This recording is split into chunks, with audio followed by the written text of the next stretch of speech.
Selamat siang Ibu serta teman-teman. Perkenalkan, nama saya Andrianto Portawi, program studi pendidikan sosiologi kelas A. Nomor induk mahasiswa saya 15 2024 0105 011. Di sini saya akan menjelaskan terkait dengan materi mulai pertemuan 1 hingga pertemuan ke-7. Poin yang pertama, tanggung jawab akademik dan non-akademik. Jadi tanggung jawab guru dalam aspek akademik adalah kewajiban profesional seorang guru untuk membimbing, mengajar, dan menilai peserta didik dalam rangka mencapai tujuan sesuai dengan kurikulum yang berlaku. Jadi bentuk tanggung jawab ini dia meliputi perencanaan pembelajaran, pelaksanaan kegiatan belajar mengajar, penilaian hasil belajar, serta pendampingan dalam proses akademik.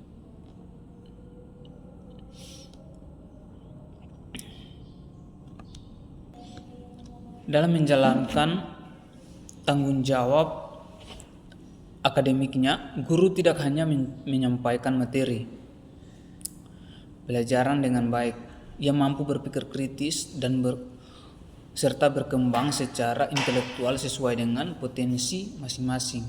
Jadi tanggung jawab ini menjadi fondasi sebagai dasar pertama untuk mencapai mutu pendidikan dan keberhasilan peserta didik dalam bidang akademik. Yang ketiga itu komunikasi. Komunikasi efektif itu adalah proses pertukaran informasi yang dilakukan secara jelas, terbuka, dan saling terhormati, sehingga di situ ada pesan yang disampaikan dapat dipahami dengan baik semua pihak yang terlibat di dalamnya. Jadi situ dia munculnya komunikasi dua arah antara guru dengan siswa. Guru tidak hanya menyampaikan pesan, tetapi juga dia memberikan ruang bagi siswa dan orang tuanya untuk merespon atau memberikan masukan. Contohnya, guru berdialog dengan siswa selama diskusi di dalam kelas atau mengadakan pertemuan dengan orang tua untuk membahas perkembangan siswa. Sehingga di situ guru merasakan komunikasi empatik. Guru menyampaikan pesan dengan memperhatikan perasaan, kebutuhan, dan kondisi berbicaranya. Contohnya, guru mendengarkan keluhan siswa, mendengarkan penuh perhatian. Yang kedua, pemanfaatan teknologi dalam pembelajaran. Pemanfaatan teknologi dalam proses pembelajaran dalam dunia pendidikan, dia telah membawa perubahan paradigma dalam proses pembelajaran. Jadi teknologi tidak lagi dipandang sebagai alat bantu, tetapi dia telah menjadi komponen utama yang memperkaya dan mendukung efektivitas pengajaran. Guru sebagai fasilitator pembelajaran yang dituntut untuk mampu mengadopsi dan mengintegritaskan sebagai bentuk teknologi dalam kegiatan proses pembelajaran. Dia menciptakan suasana belajar yang inovatif, menarik, dan relevan dalam kebutuhan zaman. Poin yang berikut itu kepemimpinan guru. Kepemimpinan guru adalah kemampuan guru untuk memenuhi, membimbing, dan mengarahkan siswa agar mereka dapat mencapai tujuan pembelajaran dan meningkatkan efektivitas pembelajaran dan menciptakan lingkungan belajar yang kondusif.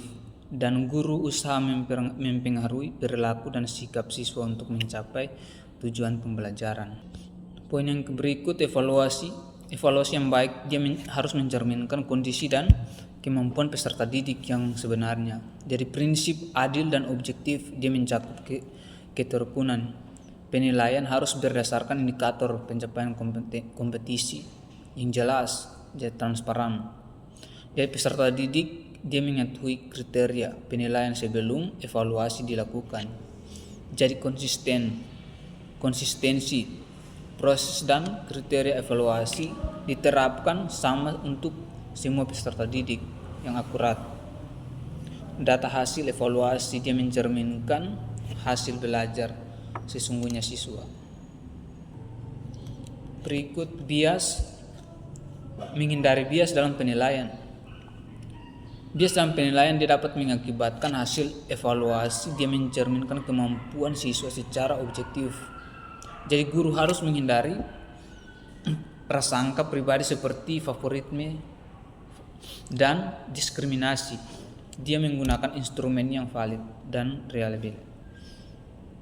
Dia menilai berdasarkan kinerja nyata, bukan persepsi dan latar belakang siswa. Mungkin itu materi yang saya rangkum. Selamat pagi anak-anak. Pagi Pak. Hari ini kita mengulas kita minggu yang lalu. Tetapi sebelumnya saya ingin memberikan apresiasi sebesar-besarnya bagi kalian semua yang telah boleh mengumpulkan tugas tepat waktu. Terkhususnya bagi Dito, tugasmu sangat rapi sekali. Dito, terima kasih atas usahamu. Terima kasih Pak. Lalu kamu Andi, kenapa belum mengumpulkan tugas? Apa kendalanya, apa masalahnya? Boleh diceritakan?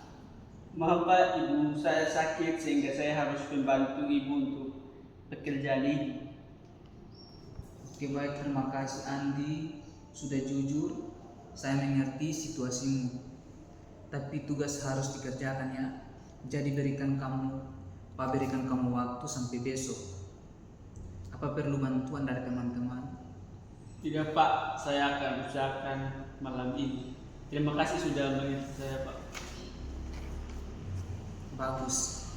Ingat ya Andi, saya percaya kamu bisa. Jangan ragu minta bantuan kepada teman-teman. Terima kasih banyak Pak atas